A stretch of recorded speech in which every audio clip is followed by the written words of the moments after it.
టీవీలు చూస్తుంటే కొన్ని విషయాలు కూడా జరుగుతున్న ఎన్నికల మీద కొన్ని విషయాలు చూశాను, కొన్ని పరిస్థితులు. ఆ రెండు విషయాల్ని మీ ద్వారా రాష్ట్ర ప్రధానితో పాల్పంచుకుందామని ఇప్పుడు మేము ముందుకు వచ్చాం. నిన్న మొన్న వచ్చిన విషయం ఏంటంటే, రాష్ట్ర ప్రభుత్వం మళ్ళీ విశాఖపట్నంలో ఉన్న అత్యంత విలువైన సుమారు 13 ఎకరాల దగ్గర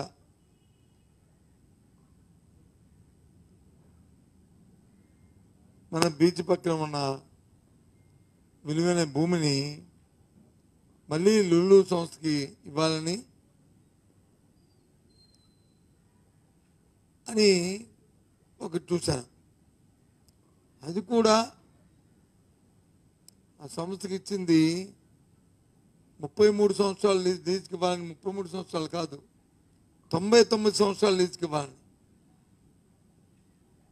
లీజు కూడా సంవత్సరానికి 50 లక్షల, ఎకరాకి 50 లక్షల రూపాయలకి లీజుకి ఇవ్వాలని. దాంట్లో వాళ్ళు చేసే కట్టడాలు, సినిమా హాల్స్, రెస్టారెంట్లు, కన్వెన్షన్ సెంటర్లు, ఇవి ఆలోచించేమని అడుగుతున్నాను మీ ద్వారా రాష్ట్ర ప్రధానికానికి, ముఖ్యంగా మా ఉత్తరాంధ్ర ప్రాంతంలో ఈ ఉత్తరాంధ్ర ప్రాంతంలో ప్రజలందరినీ కూడా. సినిమాలు కట్టడానికి,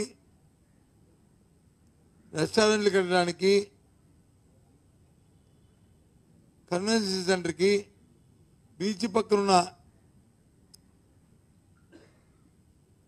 ఎకరా సుమారు 100 కోట్ల రూపాయలు తక్కువ లేకుండా చేస్తున్న 1300 కోట్ల రూపాయలున్న ఆస్తిని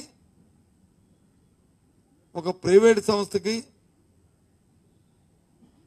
లీజుకి ఇవ్వడం అనేది సమంజసమా ఆలోచించమని కోరుతున్నాను. ప్రభుత్వం అట్టహాసంగా చెప్పింది ఎన్నికల ముందు, మేము సంపద సృష్టిస్తామని. ఇది సంపద సృష్టిలో భాగమా అని అడుగుతున్నాను. ఇదేనా సంపద సృష్టించమంటే? ప్రభుత్వం 100 కోట్ల, 1000 కోట్ల ఆస్తిని 99 సంవత్సరాలకి పారదర్శకత లేకుండా ఒక సంస్థకి ఇవ్వడం అనేది ఎంతవరకు సంబంధించి ఆలోచించమని కోరుతున్నాను. నిజంగా మీకు చిత్తశుద్ధి ఉంటే, ఎస్ ఇగో ఇక్కడ ఈ భూమి ఉంది, దీన్ని ప్రభుత్వం అభివృద్ధి చేయదలుచుకుంది, ప్రభుత్వంకి దీని మీద రెవెన్యూ జనరేట్ అవ్వాలి, ఎవరు వస్తారు, ఏ సంస్థ వస్తారు రండి అని ఓపెన్గా మీరు ప్రకటించాలనేది మా డిమాండ్. దాన్ని బట్టి ఆలోచన చేసుకోవాలి. అది లేకుండా పూర్వపరాలతో ఉన్న మీకున్న పరిచయాలతో మరి 1300 కోట్ల రూపాయలు తక్కువ లేకుండా ఉన్న ఆస్తిని సంవత్సరానికి 6 కోట్ల రూపాయలు లీజుకి ఇవ్వడం అనేది ఎంతవరకు న్యాయమో ధర్మమో, దీంట్లో ఉన్న మతలబు ఏంటో రాష్ట్ర ప్రధానికాన్ని ఆలోచించమని కోరుతున్నాను. ప్రభుత్వాన్ని డిమాండ్ చేస్తున్నాను సూటిగా. సినిమాలు, కన్వెన్షన్ సెంటర్లు, రెస్టారెంట్లు కట్టాలంటే ఊరికి దూరంగా కట్టవచ్చు. ఎక్కడైనా వెళ్తారు ఆహ్లాదకరం కోసం, బీచ్ పక్కనే ఎక్కర్లేదు. ఏమైనా కొత్తదనం ఉంటే, ఏదైనా ఒక కొత్తదనంతో, ఒక టెక్నాలజీతో ఇంప్లిమెంట్ ఉంటే ఓకే, బట్ లేదే. ఎందుకంత ఆతృత, ఎందుకంత అవసరం? పెద్దలు సమాధానం చెప్పాలి, నాయకులు సమాధానం చెప్పాలి, ప్రభుత్వం దీని మీద రియాక్ట్ అవ్వాలి. ఎందుకోసం ఇస్తున్నామనేది. అని దాంతోపాటు కొన్ని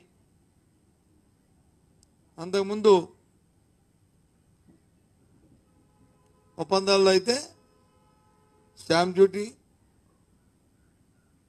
మిగతా కన్వర్షన్ ఛార్జెస్ అన్నీ సుమారు 150-170 కోట్ల రూపాయలు.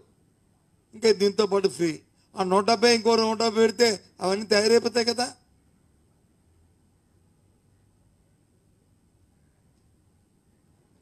ఆ రెస్టారెంట్లో ఆ హోటల్స్ అని ప్రభుత్వం చేసుకోవచ్చు కదా. ఇవి రాయితీలు ఇచ్చే బదులు ఆలోచన చేయాలి.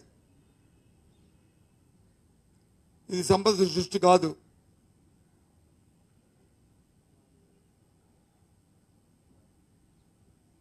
ఆలోచించమని కోరుతున్నాను.